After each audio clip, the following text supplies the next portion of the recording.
They've been reported missing, and that was very unlike Jasmine to not be in contact. Jasmine was a really good mother. That's all she wanted to be in life as a mother, and she and Aaliyah were completely inseparable. All signs of life stopped. How's it going? Says she's with her sister. You know, in my experience as an investigator, it wasn't adding up. It's starting to look very bad. Things go from, I hope she's alive, to I hope we can find her. To know that someone has killed a 22-month-old child. It's crazy. But you're saying that is not you. Of course not. You're dealing with a very volatile man. My opinion, yeah, he's cold, and he's a monster. We are trying to move forward and think of only positive things and happy memories and keep their spirits close.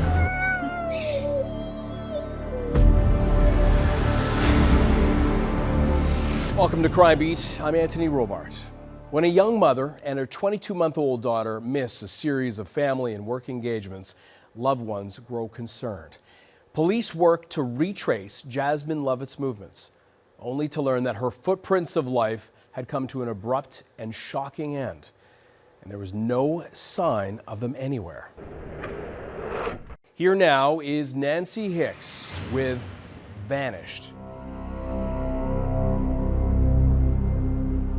In the spring of 2019, a young Calgary mom was planning Easter celebrations.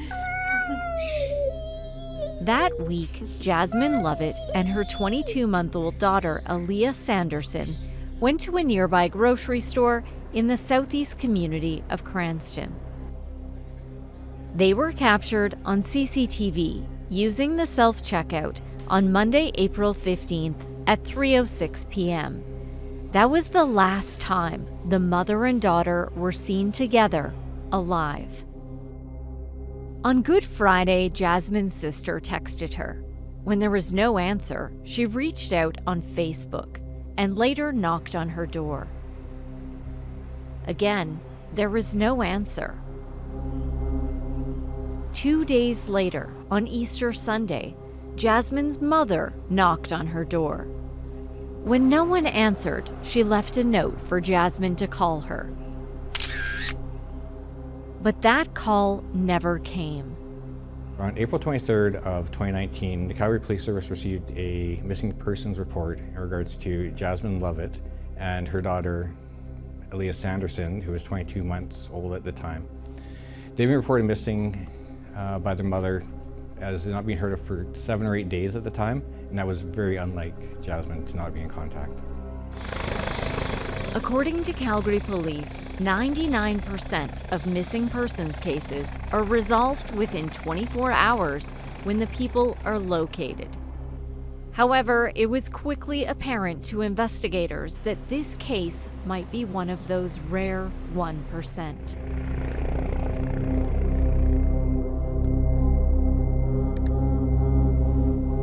You can see Jasmine and Aaliyah just leaving the Sobeys on the 15th. The homicide unit was brought in to investigate. We focused right away on interviewing family members, exes, anyone that might be able to provide us information to find our missing persons. Just trying to find out last time they spoke to them, who are some of her friends and associates, anybody else that we could talk to that might have some information that will, I guess, get us further to finding out where they might be.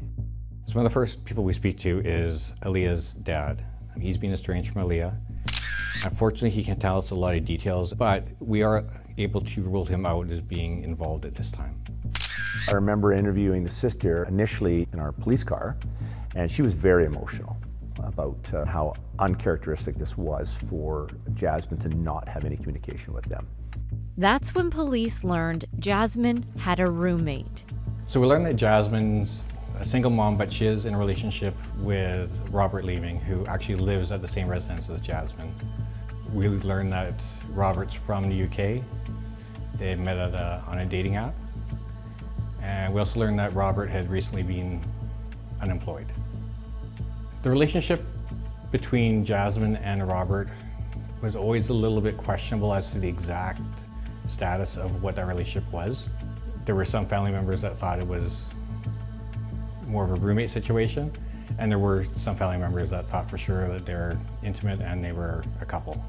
If you're living with somebody and those people go missing, we're gonna need to talk to you to find out what you know. Whether you're involved or not, we need to know what you know, because you're the most important person and most important piece of that puzzle. On April 24th, 2019, more than a week since any of her family had heard from Jasmine, police went to the Cranston townhouse. Interactions with Robert Leeming were captured by several officers' body-worn cameras.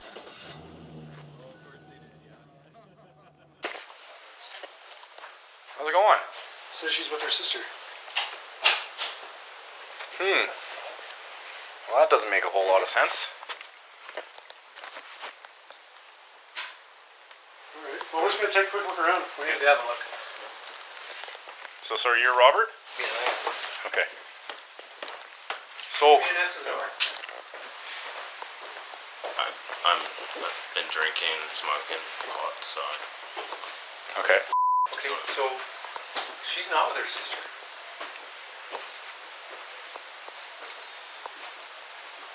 What do you mean?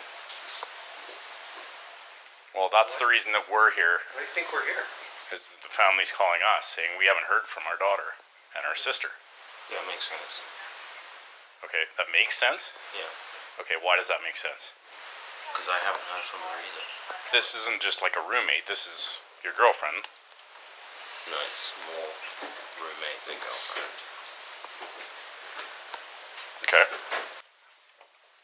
For the most part, Mr. Leeming's denying kind of any relationship and playing just straight up roommate.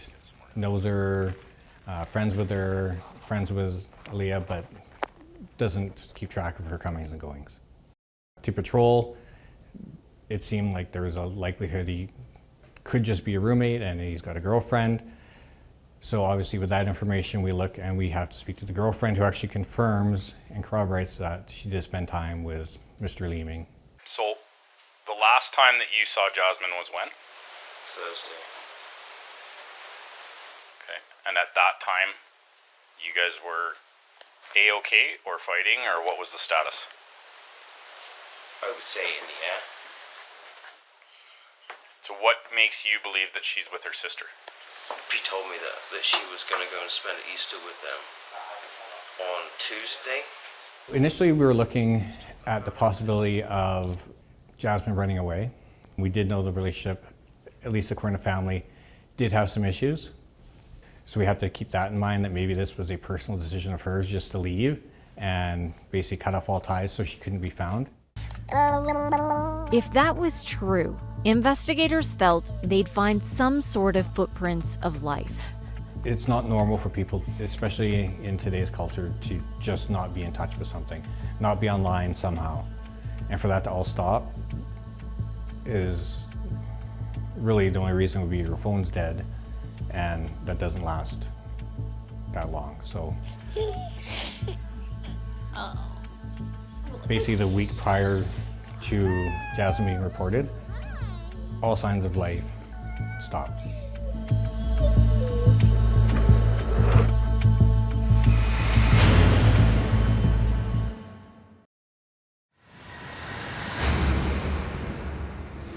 Welcome back to Crime Beat.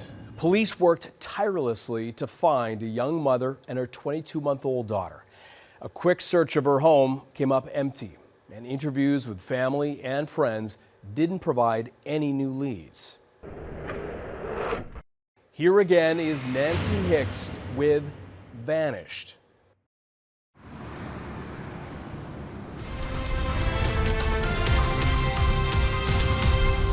It is the devastating news no one wanted to hear. A homicide investigation is now underway into the disappearance of a young Calgary mom and her 22-month-old daughter. Good evening. 25-year-old Jasmine Lovett and her little girl Aaliyah Sanderson have not been seen in 9 days. Tonight, police confirm there is no evidence they are alive. So last footprints of life we had for Jasmine was a purchase made at the Sobeys store at around 3:05 p.m. on the 15th.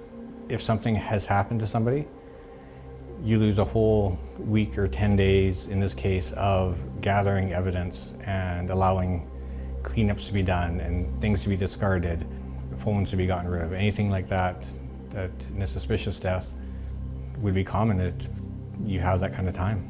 So at this point, decision's made that we're going to arrest Mr. Leeming, bring him for an interview, and get a on-the-record story of him about his relationship with Jasmine and Leah, how long they've been together, what the circumstances are, what he knows about what's going on, and did he have any knowledge of, or any involvement in what happened to Jasmine or Leah. I was assigned by the primary investigator to conduct an interview with Robert Leeming, who was the boyfriend / roommate, whatever his role was at the time. He was from England, but he was living in Canada, owned the condo. He was very cooperative. He was providing a timeline of their relationship, a timeline of when he said he saw them last, a timeline of what he did that week, what he didn't do that week. When Detective Cole does the interview, myself along with other team members are monitoring this, and the real reason is to look for the things that are being said that, okay, we can prove this, we can prove this, we can prove him false here, that's great. It doesn't matter which way it goes, it's just to find the truth. Behind the scenes, investigators retraced Leeming's movements. He actually received a speeding ticket just west of Calgary on April the 18th. Good afternoon, sir. Just a little faster, 132 in the posted 110, so take a quick look at your license registration insurance, please. It ended up being a red flag for us because of the way Mr. Leeming presented his story to us. That was not included in anything, nor was a trip to Kananaskis or Canmore or Cochrane or anything like that that would have brought him out there. And that's a significant enough event that if I was trying to explain where I was, that's a perfect example of, no, I was here, here's my proof. But he doesn't mention any of that to us. Cell phone evidence revealed inconsistencies in his timeline. So for example, he talked about this particular day being home all day. Well then, once confronted with cell phone evidence from Jasmine's phone to say that no, she's in Bragg Creek, then he said, oh, that's right, yeah, we went for a picnic. And then he was able to describe some of the snacks that they took for the picnic, where they went for the picnic. If he's telling the truth, we're trying to corroborate it. So if he says they're for a picnic, then we'll go to Bragg Creek and we'll try to pull video from anything that would capture his vehicle driving by or a possible of his vehicle in the time frames that we're looking at. So we're trying to do everything we can to get as much information and accurate information as we can. A massive police presence descended on Bragg Creek. As investigators looked for CCTV, search crews scoured the densely forested area on foot and on horseback. We did not find any CCTV. We didn't find any evidence that would suggest that there's a picnic happening. Police also got a warrant to search the home Jasmine and Aaliyah shared with Robert Leeming.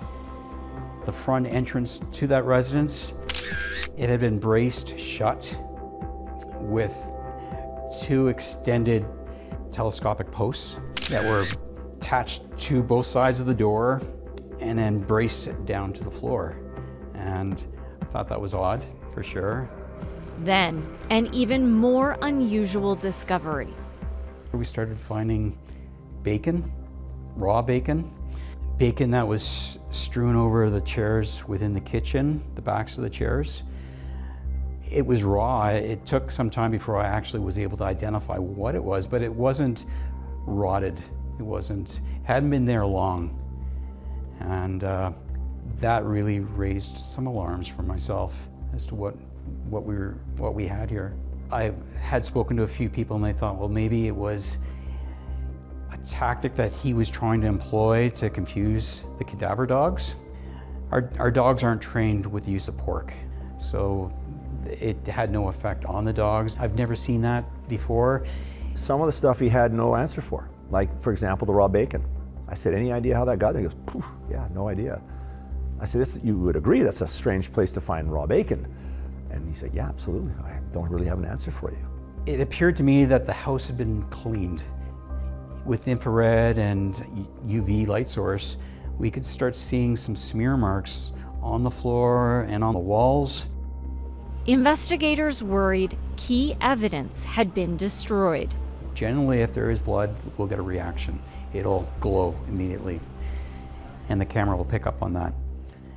We were getting a ghosting effect. Knowing that time gap, there is quite a bit of a challenge. We know the fact that if there's been a murder within the house, there's a good chance that he has had time to clean the residence. Police said Leeming's SUV had also been cleaned. And it wasn't a new model, so there was no GPS data of its movements. So there's a lot of things that were adding up that were adding more evidence to suggest that they were murdered. We just didn't know where they were.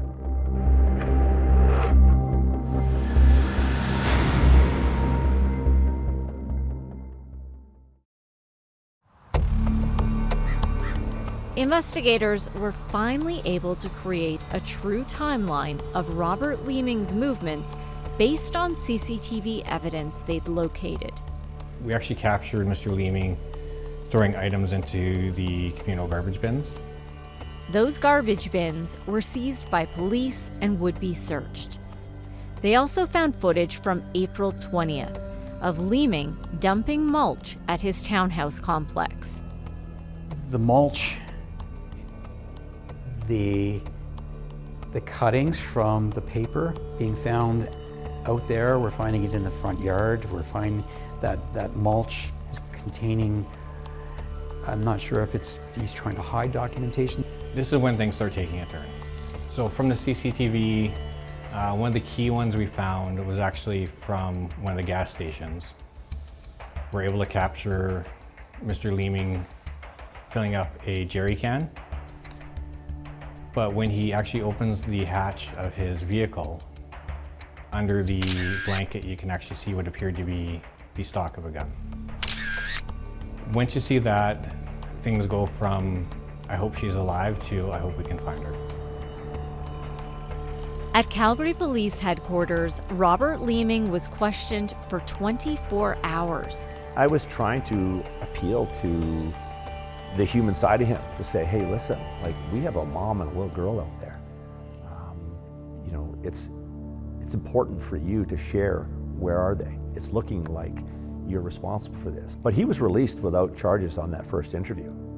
Well, this is obviously a very difficult situation. Homicide detectives are working around the clock to help solve this case, and many of these investigators have children as well, so knowing they're dealing with what's considered a double homicide is extremely difficult. Police say the suspect in this case remains a suspect. He was taken into custody at 11 a.m. Thursday. 24 hours later, police officers released him. Now, Nancy, with police confirming that the man taken into custody yesterday is still the main suspect in the case, can you explain more about why police released him today? You know, we've seen this in a number of cases in the past, and to be very clear, police say that this suspect remains the primary suspect in this case. However, once somebody is taken into custody, police have 24 hours to either charge that person or let him go. So he has been let go. That does not mean the investigation stops. It doesn't stop. This continues on, and police gather more evidence, and of course we will have more information on that in the coming days. At that point, we didn't have the evidence to lay a charge, but we felt it necessary to keep tabs on him, so we had our covert surveillance teams following him. Leeming was spotted near his townhouse complex as forensic crime scenes investigators were inside the home, and Global News tracked him down. As the search for Jasmine Lovett and her 22-month-old daughter, Aaliyah Sanderson, continues, the man police questioned after their disappearance has been released. Robert Leeming spoke tonight to our Nancy Hixt, who joins us in the newsroom. Nancy? Robert Leeming confirmed to me that he is being questioned in connection to the suspected double homicide case. Leeming said he was released from custody Friday morning, and he spent his day at a local pub. How do you feel about this whole thing? I mean, terrible, of course. But to know the police are calling this a homicide, to know that someone has killed a 22-month-old child. It's crazy. But you're saying that is not you? Of course not. Of course not. So then what happened? Where did she go? I don't know. Like if you have tenants, do you keep track of them? Well, you're in a relationship as well. Well, we weren't at this time. Okay, so when was the last time you saw them? Would have been Thursday around about 7 o'clock on the 18th. From what we see, you're considered a suspect in a double homicide. So this is your chance to tell us what has transpired. Yeah, it's pretty serious, right? But who says that they're dead? That's crazy. I don't know where they are, and that's the biggest thing. Is there's if they were dead, then the CPS would know, right? But they're not. They don't know. But that doesn't necessarily mean it's anything to do with me. Just watching that interaction, the first instinct that came to my mind was he thinks he's beaten us. He thinks he's smarter than we are, is what I took from it. There was just an arrogance and bravado around him that I think because we released him at that time, he thought he'd gotten away with murdering these two people. That's when further details about Robert Leeming's history emerged. Court documents obtained by Global News show the man at the center of the suspected double murder investigation has prior convictions for animal cruelty. Court records also indicate he owned an arsenal of weapons, including 2 handguns, 1 shotgun, and approximately 60 knives. Global News has confirmed Robert Leeming pleaded guilty to 3 charges under the Animal Cruelty Act following an incident near Priddis last May. Did something happen with your family pet? No. Or was there something that you have an explanation for about something that happened with a pet? No. No comment at this time. But if somebody's capable of harming an animal, I mean, that obviously leaves us skeptical. No, it doesn't. It has nothing to do with it. There's a lot of inconsistencies and a lot of things that we ran into again where it just doesn't make sense. And the more you look at it as a roommate or as a friend, more and more stuff is pushing up against Mr. Leeming as being not truthful with us about what he knows. You're dealing with a very volatile man who believes he's already gotten away with it in his mind. I guess I'll just wait in the pub until I hear something.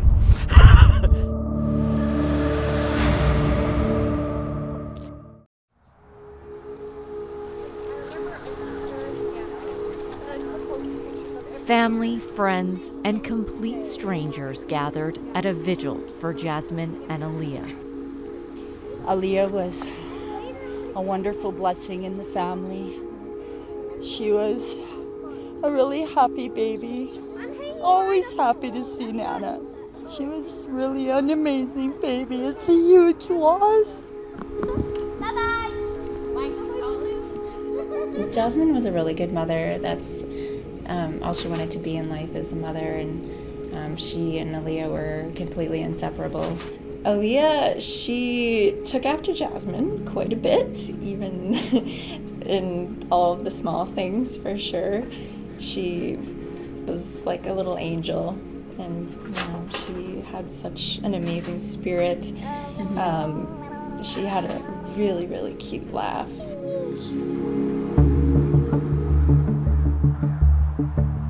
South Corner Residence is where Jasmine and Aaliyah live with Mr. Leeming. The garbage disposal area where we got the 3 dumpsters out of. CCTV footage captured Robert Leeming tossing garbage into dumpsters after Jasmine and Aaliyah disappeared. The Forensic Crime Scenes Unit had the daunting task of searching them. I found a purse with prescriptions labeled Jasmine Lovett. So personnel start noticing some firearm components. So the condition of the firearm, it was in 3 pieces. The butt of the firearm, as well as the handle, that was broken into a piece, and the end of it was melted or burned. The second part was a forend that was also burnt at the end, and then there was a small piece, a Ruger 22 laser.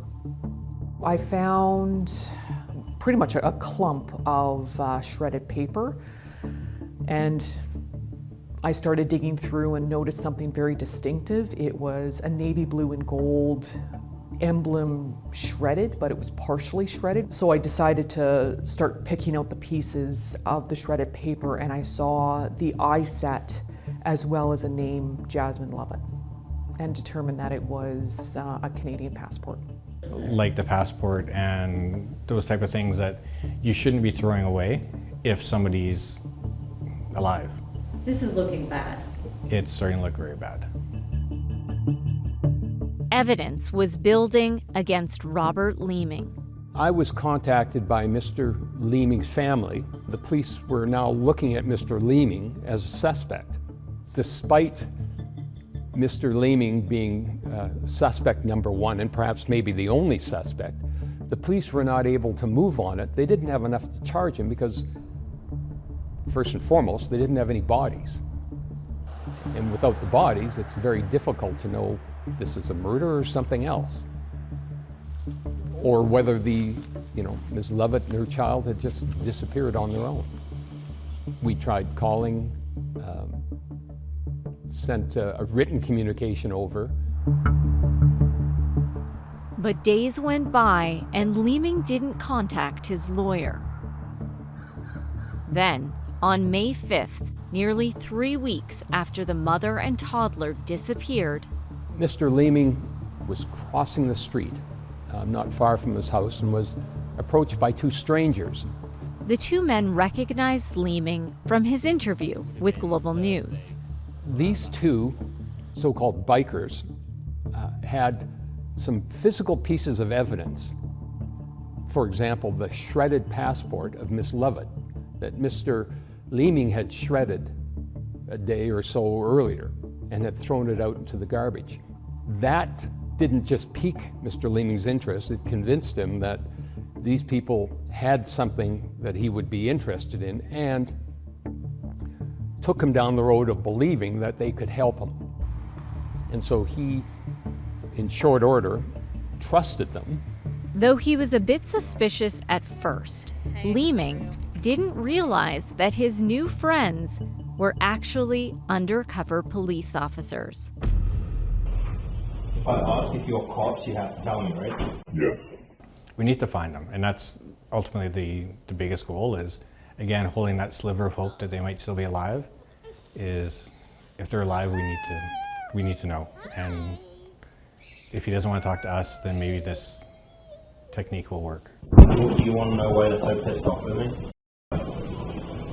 I put bacon in my basement because it's pork. It's the closest thing to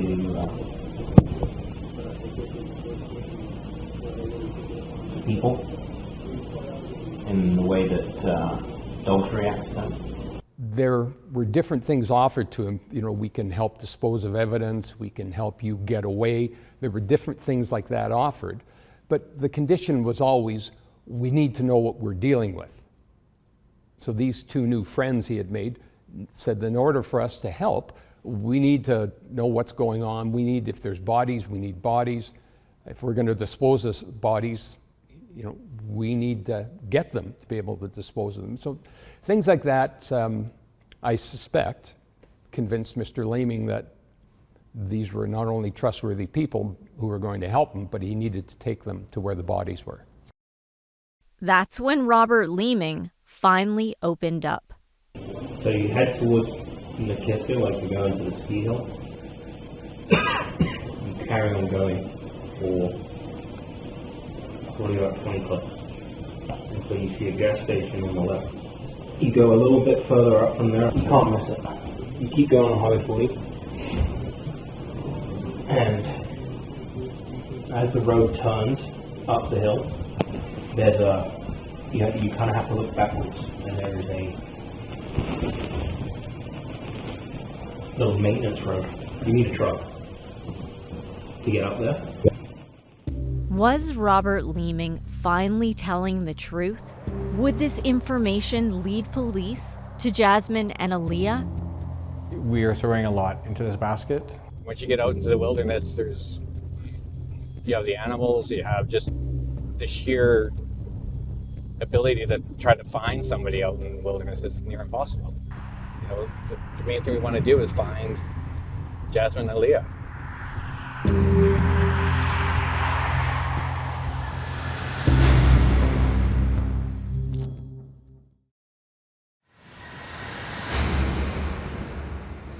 Welcome back.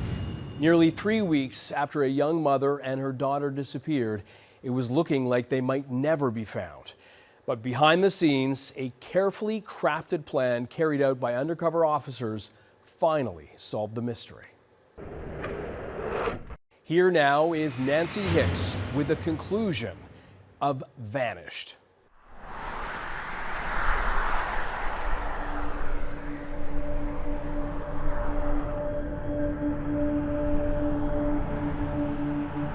Robert Leeming took his new friends deep into the wild and forested mountains of Kananaskis Country, less than 5 hours after they met.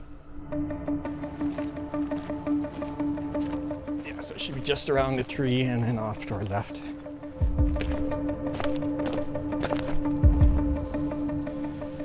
Mr. Leeming guided us down here until we were able to find Jasmine and Aaliyah. This changes everything. This is the point where we now know that both Jasmine and Aaliyah are deceased. We know that Mr. Leeming's the one who takes us to the bodies. We have zero doubt that Mr. Leeming is the one responsible for them being there, but we just don't know how they've deceased at this time. We also had sent our crime scene members out to the Kananaskis area to start processing that scene. It's about an hour, 30 minutes from the city, but it's in an area where clearly the grizzly population habitats that and frequents that area. It's at that time of year, it was very, very cold and still going through a thaw process. When we first arrived, there was a high sense of concern for our welfare as well, because with park wardens being present, they told us that they were going to provide us lethal overwatch, because there was a female sow, grizzly, 30 meters within the area with her 2 cubs. She obviously honed in on the smells of the decomposition that was occurring. Investigators were also met with the scent of gasoline, as officers identified 3 separate crime scenes: a burn site where evidence had been destroyed, a culvert where some items had been hidden, and then the shallow graves where the bodies were located. It's such an isolated location, heavily forested, with indentations in the ground that were almost perfect for preservation of the body. I had requested from the arson unit an accelerant dog from the Calgary Fire Department to attend the scene so that they could help us with identifying what areas within our large scene contained accelerant. She identified the fire pit was one, and of course the location of where the bodies were found was another. Investigators recovered the charred remains of a child seat and stroller, shoes, and a partially burned children's book. There was what appeared to me to be transfer stains, blood transfer stains in the book. The submission of the book provided no DNA profile, and again, because of the heat. Police also found the same type of mulch Leeming had dumped outside at his townhouse complex. This particular mulch contained shredded paper. The same sort of mulch that we found in his front yard contained shredded paper. So we learned the mulch was actually Mr. Leeming's attempt to hide the smell of bodies being transported.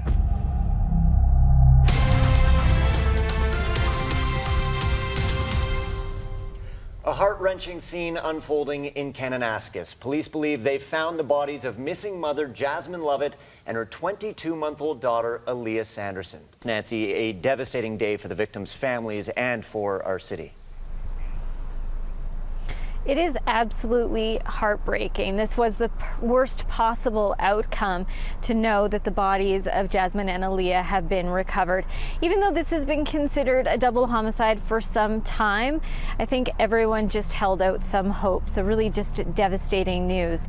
So the autopsy revealed that Jasmine had received multiple blunt force injuries to the head, as well as a gunshot wound to the back of the head. And Aaliyah had also received multiple blunt force injuries to the head.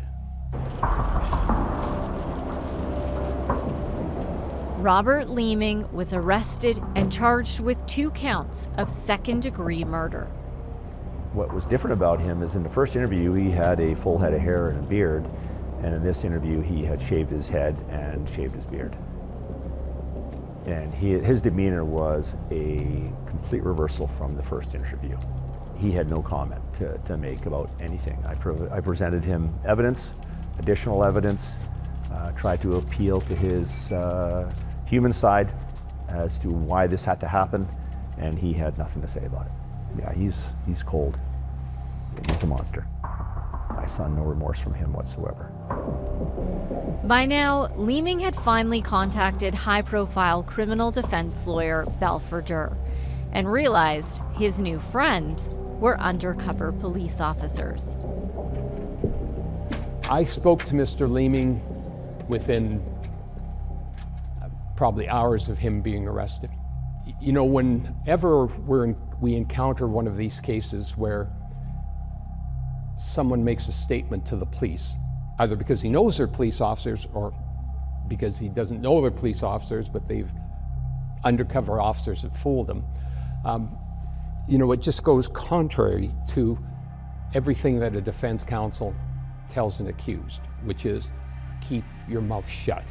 You have no friends. The walls have ears. Like, don't say anything to anybody about anything. Yet people cannot help it. They tend to talk. In the fall of 2021, almost 2.5 years to the day after Jasmine and Aaliyah vanished, their loved ones prepared to learn disturbing details of their deaths at a double murder trial heard by a judge alone. We are trying to move forward and think of only positive things and happy memories and keep their spirits close and move forward that way. But it's been very difficult. I never heard her first word. I just really miss them. On that first day, there was an unexpected development. With the evidence stacked against Robert Leeming, he pleaded guilty to killing Jasmine Lovett, but not guilty to killing Aaliyah. It became apparent to me, and of course to Mr. Leeming, that his guilt would clearly be proven in relation to Miss Lovett. He said he just flew into a rage, and there happened to be a hammer on the kitchen counter nearby. He said he took the hammer and hit her in the head as she was starting to turn away from him. He said he hit her hard, hit her at least 2 times. She fell to the floor, but she wasn't immediately dead. She was lying there, obviously in distress. So he went to the garage, took his .22 rifle, came in, shot her once, just behind the ear. And according to the forensic pathologist, that would have caused instant death. The trial continued for the second-degree murder of Aaliyah. The prosecution theory was that the mother was killed, then the daughter. And the daughter was killed so that he could make a getaway. He could say that they both left so that he could cover his tracks and they wouldn't have any bodies left to be able to pin him with the murder. We have a dead mother, a dead 22-month-old child. The mother has been beat with something, hammer, shot in the head. Bodies are hidden away, disposed of out in the bush, and the accused person is overtly to the public proclaiming his innocence, trying to cover his tracks. None of it looked good. Like what happens in most of these cases where someone's committed a crime and try to cover it up, it's impossible. It's not like the movies. It's very difficult to think of everything that the police have at their disposal. He was covering his tracks, and at the same time was speaking to media, to reporters, saying that, I don't know where they've gone, I don't know anything about the disappearance. He said that to the police. The biggest piece of evidence against him was, of course, that he took undercover police officers to where the bodies were. Who else would have known where the bodies were except the person who put them there? And then Leeming testified in his own defense. The defense was that the child died by way of an accidental fall off some stairs as she was a little toddler, hit her head, and it was head injuries that caused her death. The judge found that Mr. Leeming's explanation was inconsistent with what the forensic pathologist said about how the death was caused to the child. In the end, the judge found Mr. Leeming guilty of second-degree murder of the child, and along with that, his guilty plea to the mother meant that he was guilty of 2 counts of second-degree murder. Robert Leeming was sentenced to life in prison with no chance of parole for 22 years. The judge, when he sentenced Mr. Leeming, said that he had breached the trust that Ms. Lovett had put into him, that she loved him, and he committed the worst type of domestic abuse imaginable. In relation to the child, the judge said that Mr. Leeming had again breached the trust of this child who was loved and who felt safe in his arms, and yet he would murder the child. And 22 years without eligibility for parole is really good. Obviously, 200 years is not going to bring them back, but we're pleased. We feel that justice has been served, justice for Jasmine and Aaliyah. It's been very difficult, especially the fact that, it's been such a long process for my family and I, but we're just really grateful today to have the closure that we do, considering that some families don't get this type of closure. We're just extremely grateful to be able to move forward. Yes. Mm-hmm. Thanks to everybody who worked on the case. Everybody. There's no explanation for me, and look at all the lies. Can't believe a word. Leeming doesn't react, so it's hard to know if there's any remorse. I feel like there is none. I do wish I did know a little bit more about why he did the things that he did, but we're not going to get that, and we have to be satisfied with what we do know. Yeah. And I think that the Crown, or the prosecutors, did an amazing job, and the Calgary Police Service as well. That question continues to haunt everyone involved, including the investigators. We don't have a why. We don't have really a good idea of what happened to have this all come to fruition, so it's hard that way.